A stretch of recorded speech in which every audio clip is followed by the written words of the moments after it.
Good evening, everyone. We are now in Second Kings chapter 2. Second Kings chapter 2 begins in verse 1. And again, I point out that these words here, like now, gives us a connotation of an and then, meaning after chapter 1 is over, sometime after chapter 1 is over.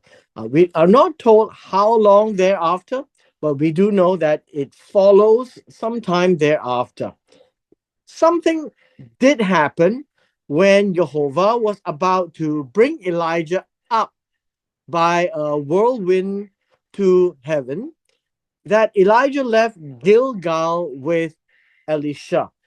Now, this is a time of an event. The event is about God, Jehovah, and he wants to bring Elijah up. Now, think of it this way: up is going upwards, not going down, and it's by a whirlwind. Now, the word here is a storm.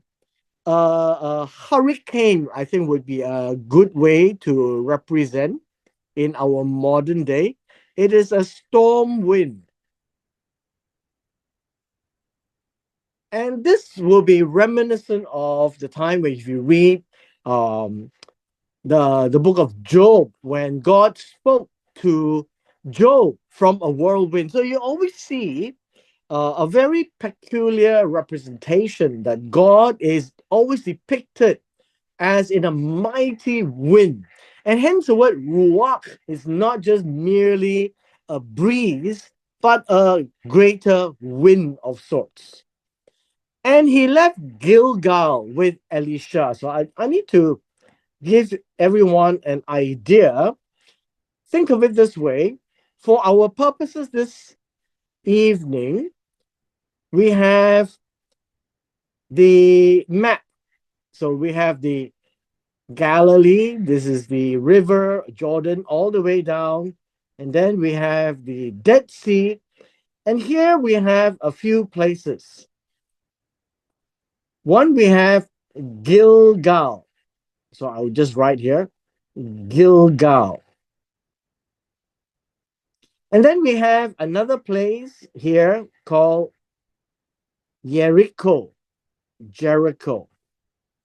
And then further up, we have Bethel. And then further up here, Mount Carmel. For our purposes this evening, there is a sequence of events that will take us through across the south of Israel, the border with Judah, and then across the Jordan to the other side, to the eastern shore, and thereby the whirlwind takes Elijah away. So let's continue reading. Verse 2, and then Elijah said to Elisha, he says, stay here, please, for Jehovah has sent me as far as Bethel. But Elisha said, as surely as the Lord lives, as you yourself live, I will not leave you. And so they went down to Bethel. So we find this route, Gilgal to Bethel. Now at Bethel, we find in verse 3, and then these are all the sequential. It takes time to move from Gilgal to Bethel. Now, the sons of the prophets, please bear in mind, this is a euphemism or a way of speaking. They are not really the biological sons, these are the disciples. Just as Elisha is a disciple of Elijah or Eliyahu, you would find that there are other disciples. And in this case, we're told who were at Bethel, who went out to Elisha and said to him, are you aware that God will take away your master from over you today? And he said, yes, I am aware, and say nothing about it. And so we find that the departure of Elijah is not a secret between his disciples.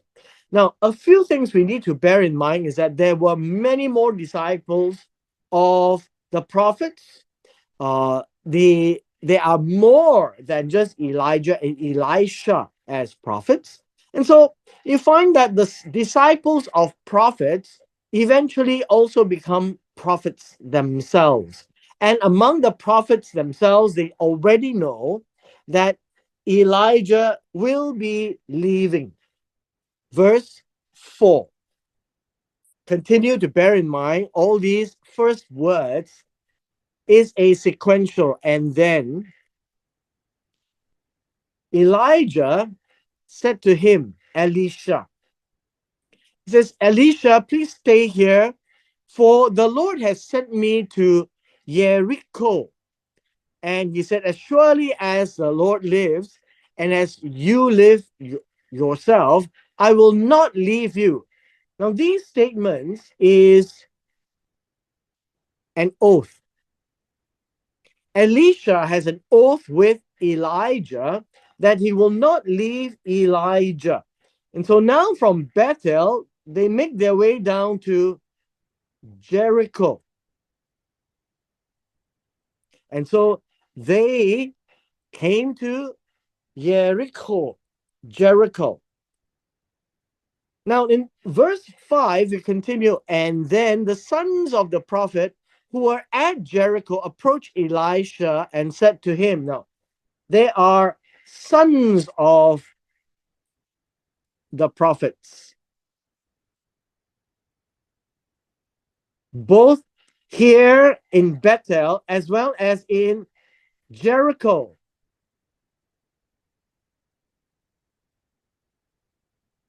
And hence, there are quite a number of these prophetic ability people. Do you know that Jehovah will take away your master over from you today? And he said, yes, I know, and say nothing. Verse 6.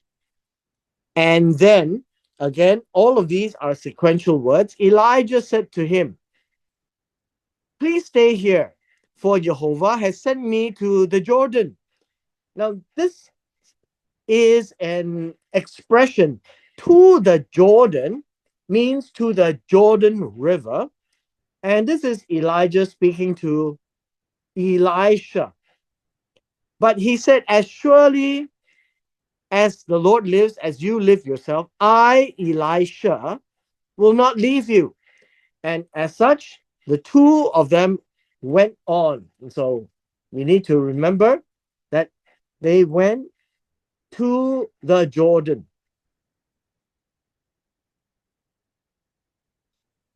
When they're at the Jordan River at this point in time is not quite like the Jordan today. The Jordan River at that point in time, particularly at the Gilgal area, was where you read in the book of Joshua, they had crossed over from the eastern shore to the western shore. And Joshua also did a miracle to open a way across the Jordan River. Verse 7. And then all of these are sequential. This chapter has a lot of these sequential because we're not told how long in between. And then as they went to the Jordan, they found 50 men of the sons of prophet who went with them and stood out opposite them at a distance while the two of them stood by the Jordan. And so you find this, I guess you can think of it, this picture here, that there were 50 of them, right? We can think of it this way, 50 of them looking at the two of them who would be standing by the river. I just draw here. And then Elijah took his coat, folded it, and struck the waters. Now, this idea of folded it, uh, we need to understand that it was folded up together. We won't discuss exactly how it's folded, but essentially, you find that it is important for us to know that he folded up his coat. Now, this word coat also means splendor. That the coat itself identifies Elijah. We read in 2 Kings chapter 1 in verse 8 that the description of Elijah was that he was a very hairy man. But here we are told that the coat that he wore is his splendor, translated as coat.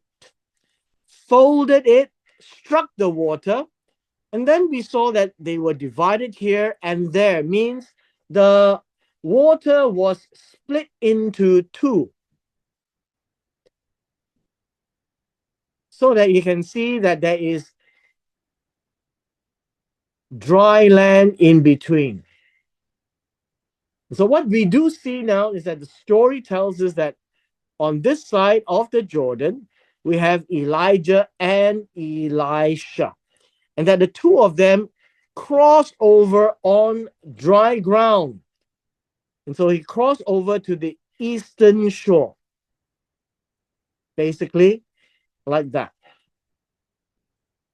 Verse 9. And then when they had crossed over, Elijah said to Elisha, says, ask what I should do for you before I am taken away from you. And Elisha asked this, please let there be a double portion of your spirit be upon me. Now, this expression, I say it's an expression, a double portion is something which we have to think about. First of all, the spirit of Elijah, and as it describes here in verse 9, um, as the ruach of Elisha, can you actually have portions, like one or two? In this case here, it's a double portion. The idea of double portion is two mouths. Two mouths.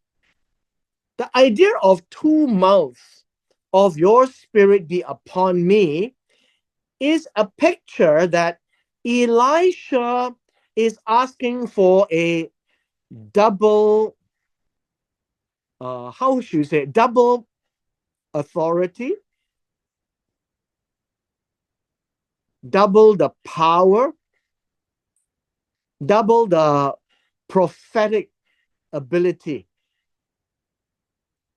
That would be the way, because the mouth, as is used here, as translated as double portion, essentially is to depict that Elisha wants to be able to speak like a prophet of God, twice as effective, twice as powerful, twice of authority. And basically, he's saying that he wants to be better than the master. And understanding that the master, when he is taken away from this world, and that he will have an unlimited power. But Elisha, in his mind, is that he now wants to be recognized not merely as a disciple of Elijah, but in actual fact, twice the effectiveness of a prophet than Elijah. That is what this word, double portion or two mouths of your spirit be upon me. Verse 10. Now we have a missing word here. It is, and then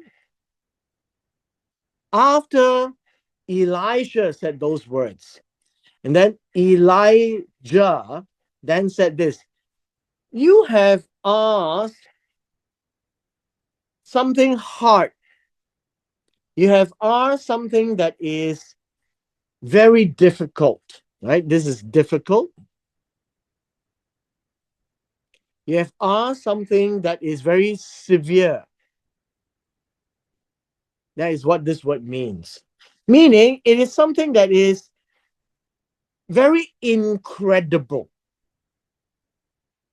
Observe what Elijah says. If, and that's a condition, you see me when I'm taken from you, it shall be so for you. But if not, then it shall not be so. And so there is a condition that is dependent on whether you see me when I am taken from you. And that seems to suggest that something external is dependent on this. Something that Elisha will have to do, that he should not leave. Something that God will enable Elisha such that he would be there to be having the privilege to see Elijah leaving. So there is a condition, and it is not up to Elijah to do. It is up to Elisha and up to God to decide. Verse 11. And then, as they were walking along and talking, then we see this. Behold, a chariot of fire appeared with horses of fire, and they separated the two of them. Now, I want to at least try to point out to you how this actually works. You can find that if you have a chariot of fire, think of it this way, and then you have horses, meaning more than one horse, and it is on fire. Now, the idea that it's on fire is to show that this is a supernatural event. And you find that the description here is that they separated the two of them, which means that you find that there is Elijah and then there is Elisha. That is what it means. It is not that the chariot of fire with horses of fire is there to pick up Elijah. So if you think and watch closely, the text says, and then Elijah went up by the whirlwind up into the sky. Now, please be aware that this word to heaven is to the skies, meaning he went upwards. So you have to think of it this way. Elijah went upwards in a whirlwind. And the whirlwind is to be seen as a wind that carried Elijah away, up to the skies, basically. So you can't tell that he went to heaven where God is, but he went up. And as you can tell, the Hebrew language is very action oriented and very visual.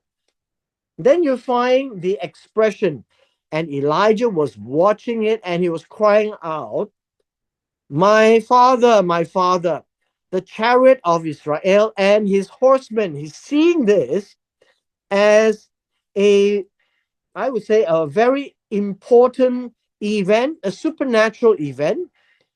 And then he did not see Elijah again. What does that mean? It means that as Elijah went further up and further up, he went out of sight. That is what verse 12 says. Did not see. He went out of sight. And as such, then we find this. Then he took hold of his own clothes and tore them into two pieces. And this is a sign of mourning. So understand the word mut in the Hebrew, translated as die, basically tells us the existence of Elijah has ended. The existence as everybody knows of him. He's no longer with them. And that's what this word means, die. And so that is why Elisha tore his clothes into two as a sign of mourning because Elijah was no more. Now, the text does not discuss how does Elijah go into the supernatural realm. The text doesn't describe that. And so we would not talk about it, but we can talk about it in another time. The intent that here is merely to show what was visible by the eyes and not a theological discussion how a human body is able to be ascended upwards and disappeared from sight together with the chariot and the horses of fire. But that is the picture that we are given. And so, in the eyes of Elisha, Elijah had died, and hence the mourning.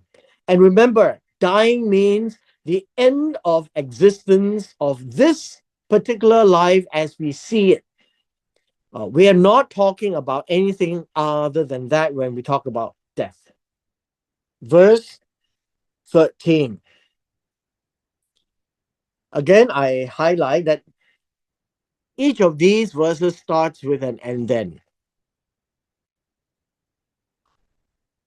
How this happened, we don't know, but after Elijah has disappeared from sight, then Elisha took up the coat.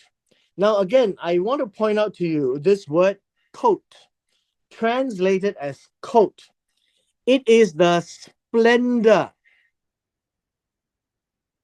it is the identity of Elijah had fallen from him. Now, how did it fall from him that as he was taken up by the whirlwind or the hurricane, the coat of Elijah that he used to strike the water of the Jordan River and it had opened into two, and then that same coat of splendor had fallen down as Elijah was taken away. And so he went back, stood by the bank of the Jordan. Now, in the picture, we should see it this way, that now Elisha is on this side and he is about to cross back over to the western side of the Jordan. Now, the western side of the Jordan is across the river where they came from. So, and then he took the coat of Elijah that had fallen from him and struck the waters. And then he said, where is Jehovah, the God of Elijah? What this meant is that this first time that he struck the waters did not separate. And so he is asking, what happened? I'm supposed to have a two mouths, a double mouth of a prophet. Where is God? And so, and when he had also struck the waters, and this case, you find that the idea here is, and then, this is an and then, he struck the waters again. This is the second time.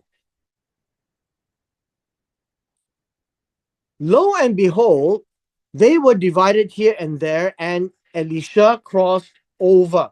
So the second time he crossed over, because the coat of Elijah had worked and the waters came apart.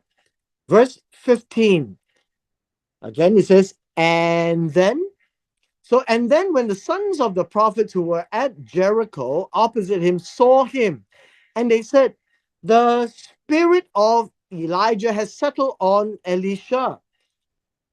This is a welcome in a sense because Elisha came back, right, from here back to Jericho, but no more Elijah.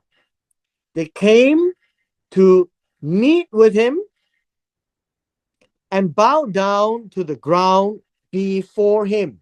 Now, please note that this word in the uh, Hitpael, that they did it to them, they caused themselves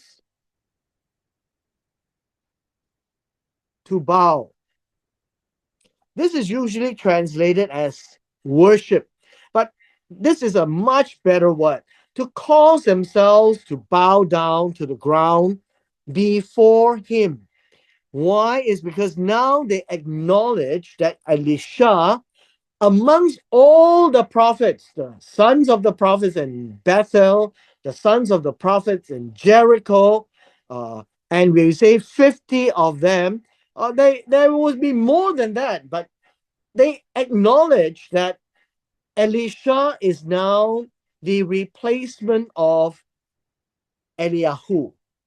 Just as what we have read in the past in the end of the book of Deuteronomy and the beginning of the book of Joshua, that Joshua had taken on the mantle, or so to speak, took on the lead role of Moses to lead them into the promised land. In this case, a second time, Elijah had passed on the role of the head prophet. I would say head prophet because there are many other prophets around. And the rest of the prophets have acknowledged this transition or the succession. And then they said to him, behold, now there are with your servants 50 strong men. This is to tell us that there are more than 50 of them. And it says 50 strong ones means people who have strength, who can go and look for Elijah. So he said, please let them go and search for your master in case the wind of God has taken him up and cast him on some mountain or into some valley. Now, please remember, this is the wind of God, not translated as spirit, because in the ancient days, you find that uh, at the end of the book of First Kings, Obadiah was telling Elijah, maybe God's wind would take you away, and you'll make me really silly when I tell King Ahav that you're coming and that you're gone. And so the idea is the wind of God can supernaturally take a person away, and hence the understanding of Job chapter 1 and Job chapter 2. Now in 2 Kings chapter 12, they're saying the same thing. Maybe the wind of God, as they've caught Elijah up, maybe he didn't go that far away. Maybe he was put down somewhere else on some mountain or in some valley. However, you find that Elisha said, no, that should not be the case. You shall not send anyone. Verse 17. Verse 17 is, yet when is, and then. After Elisha said no, they urged him till he was ashamed. Now, what does this mean?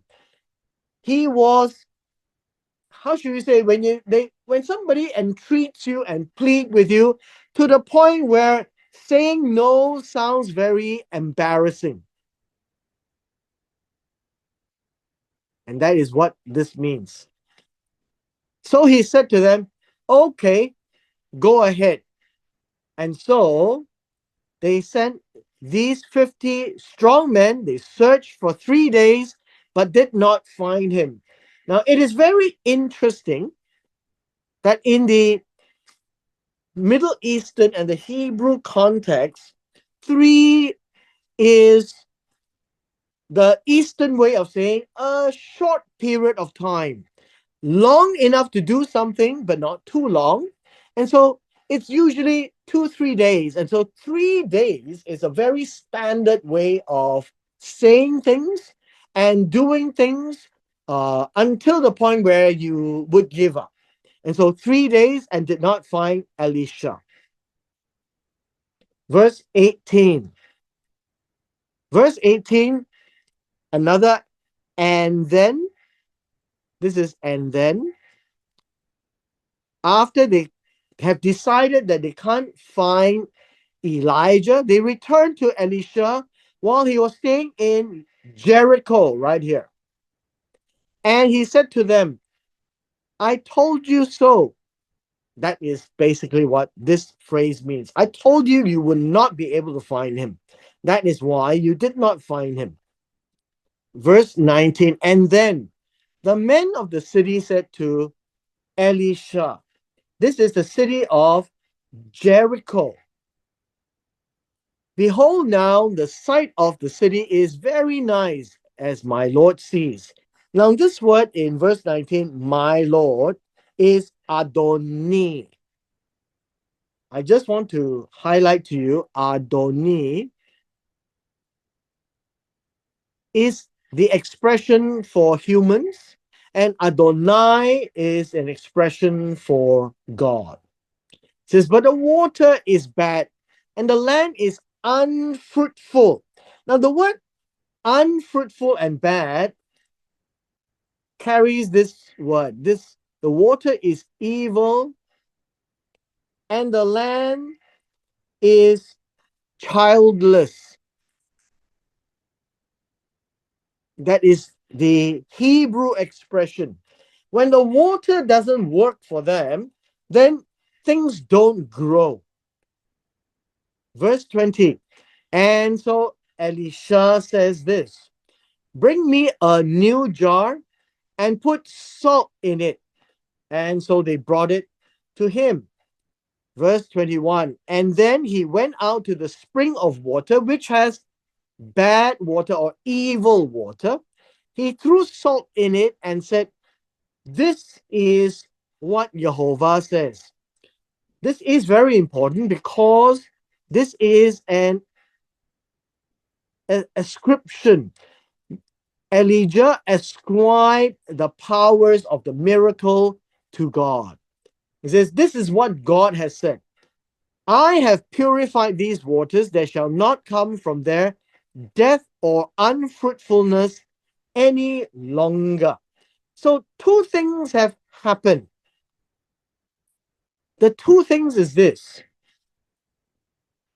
The waters have been purified to this day in accordance to the word of Elisha, which he spoke.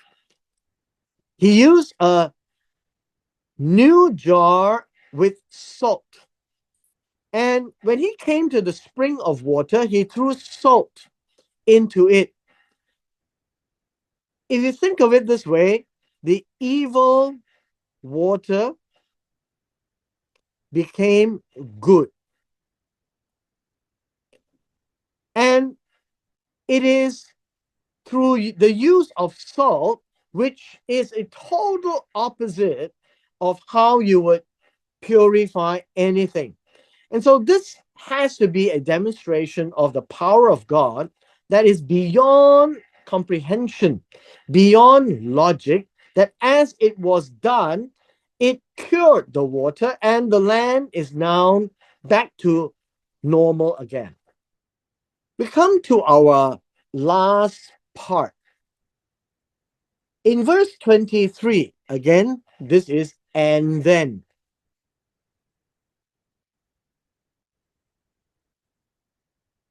He went up from there, and that would be Jericho,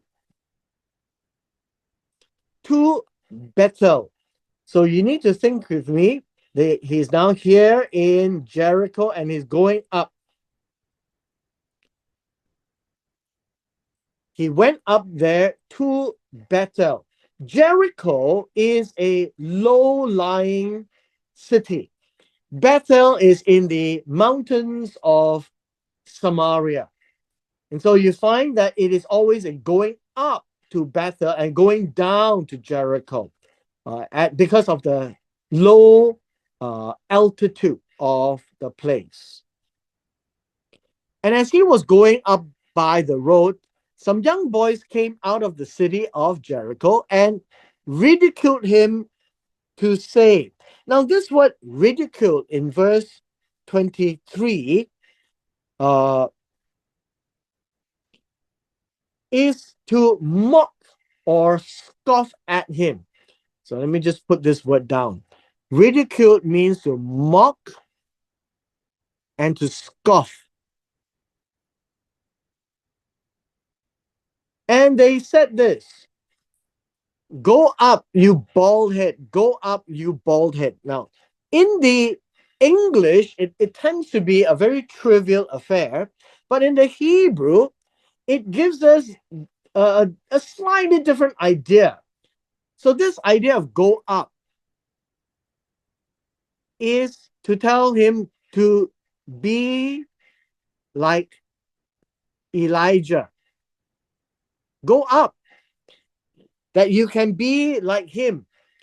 Bald head, in this case, I am not certain that it is describing Elisha, that he is bald, but this idea here of bald is supposed to hint at the fact that their livelihood of bringing water to Jericho has ended by Elisha curing the water. And so bald would be a euphemism to the loss of their economic ability. Uh, and that would be one aspect of mocking. But the other aspect of mocking that became a lot more, how would you say, a lot more serious or severe is this: that Elisha is the head prophet of God and carries authority of God. Mocking Elijah and mocking the miracle in Jericho is mocking God. It's like mocking the king, and that's not okay. Mocking this particular prophet, that's not okay. And so when these young boys did that, uh, and these set of words is worth our consideration. When is and then? There's a series of and then here. When he looked behind him, and then he saw them, and then he cursed them in the name of God. So he first looked behind him, because as he was going up the road to Bethel, they came out from behind him. He saw them, he cursed them in the name of God. Now, what does that mean? He just did not just curse them, but he cursed them with the power of God. In the name of God, literally, just like what he did in Jericho, that this is what God wants to do. So he is leaving it to God to deal with them. So cursing literally means um, to to to well, I guess you can say to treat them as despicable. That these young boys are despicable. They are not treating the prophet of God with honor. They are not looking at God properly. Whatever God did in Jericho was what God did. So Elisha left it in the hands of God, and spoke words that, in effect, said something bad about them, that they are not fit to say all these things because what they're doing is against God. Now, the next passage here, it reads, then or and then two female bears came out of the woods and tore up 42 of the boys.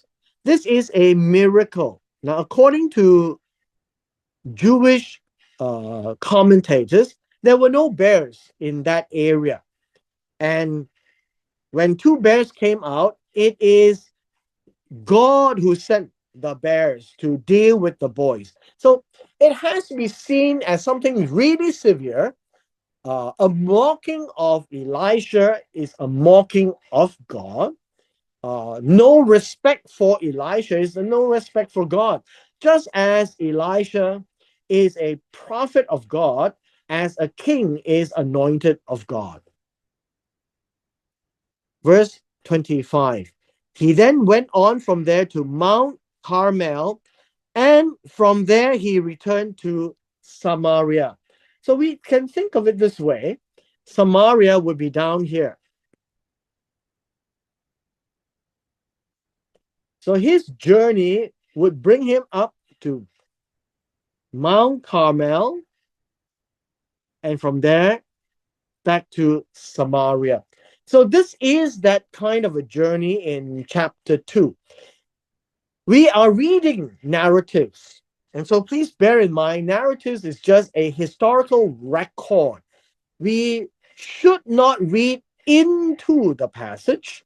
We should read from the passage to deduce what is logical and what is rational.